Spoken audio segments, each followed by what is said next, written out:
لنا وارحمنا واعف عنا واغفر لنا وارحمنا أنت مولانا فانصرنا على القوم الكافرين মধ্যপ্রাচ্যের দেশ ওমানে সড়ক দুর্ঘটনায় নিহত হাসান উল্লাহর দাফন সম্পন্ন হয়েছে।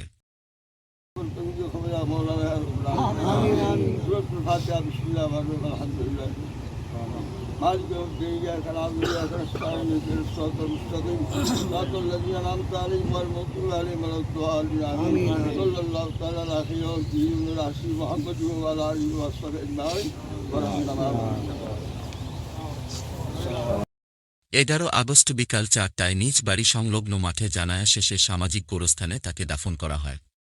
এই ফুয়া আজু অপরাধ করানোর মতো বয়স ইবের নয়, আজু অত্যন্ত ছোট ফুয়া। ইয়ার পরও ইবে এই সমাজের মধ্যে অনরার ভিতরে বড় ইহারার ভিতরে বড় ইবের আচার আচরণের কথাবার্তা যদি কেউ যদি মনের মধ্যে কষ্ট পাইন যা আগে আর ওয়াস্তা যে ব্যাকুনে মাফ করে দিবেন, আগে আর ওয়াস্তা মাফ করে দিবেন। ইবের জ্ঞান দানের এখনো খুব একটা বয়সও খুব নয়, কেউ কেউ জ্ঞান দান করিব দেখি, তারপরেও যদি এখনো জ্ঞান দেন তাকে দেখা যায় তান বাবা আছে প্রয়োজনে আরও করতে পারবেন, ইনশাল্লাহ আর চেষ্টা করছুম যে অনরার ইম পরিশোধ করিবে। আর বিশেষ করে তান বাপকে দোয়া করিবেন এই বাপ্য যে সমন্বিতি ফুয়ায় বাপরে খাঁদত করি গিয়ে জনের কথা আজ বাপর খাঁদত করি ফুয়ারে গিয়ে যা ইয়াতুন মনমান্তিক কোনো ব্যাপার কোনো বাপকে অন্য পারে ইয়ে নই যে মৃত্যু এইরকম মৃত্যুখন একখান উচিকে গিয়ে যারা ইদে কিয় জ্বর ইয়ারে কিয়র অমুক এইরকম করে মানুষ যাইব কি ইয়ানো একখান উচিকে ইয়ানোর মধ্যে আজ যদি সবর করি তারা যায় উত্তম নিয়ামত গায়ে কি হয়তো তারা আশা করছুম প্রত্যেক দোয়াত করছুম যেহেতু এন ও শহীদি মত পাই তারপর আগুয়া পাকরব্বগাম যাতে তার জান্নাতুল সুমকাম দান করে। দূর দূরান্ত তুন যারা আমরা আইসুন তান বাপে কথা কই না পারে আমি পরিবারের পক্ষ তুমি ব্যাগুনের ধন্যবাদ জানাই।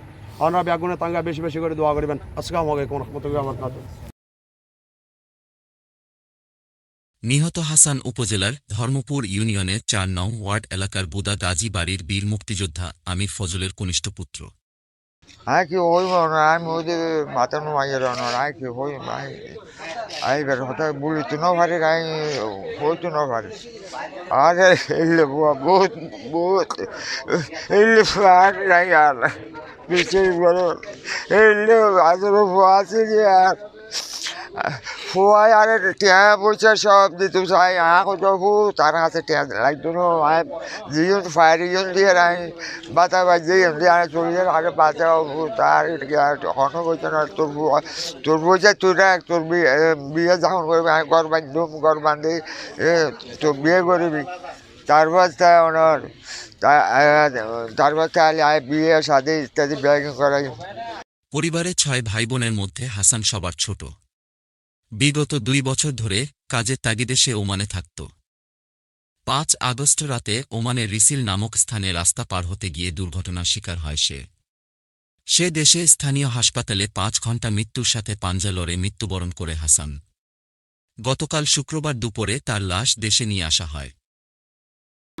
আর ভাই মারা গেছে অনর আইনও আছে না আই সোহার আছে না সাইডে শনিবার দিন ওই মাগরিবার নামাজের পরে আইজ যে আর বন্ধুর আছে সোমাইল এলাহাত আর ভাই সারি কাজে এই স্যাগা সোমাইল এলাহা স্যাগা তুর্কি হোটেলত তুন অনর ওই মাগরিবার টাইমত একজন ইরানি একটা ব্যাগ লইয়ে অনর ব্যাগ লইরে ২ রাস্তা এক রাস্তার মধ্যে ব্যাগ লইয়ে দাঁড়াই ইরানি আর ভাই সামনে দাঁড়াই মানে একদিন আর বাইরে গাড়ি দিই অন মার দিই কিন্তু ইরানি ডাক দিই মানে কি হাসান হবে গাড়ি আসতেছে হবে আমার আর ভাই অনর এই দুর্গা করি ন পারে খেয়াল করি ন পারে লাস্ট আর বাইরে গাড়ি অ্যাক্সিডেন্ট করে দিই আর ৩ ভাই ৩ বোন আর ভাই ব্যাগ কোনো ছোটো।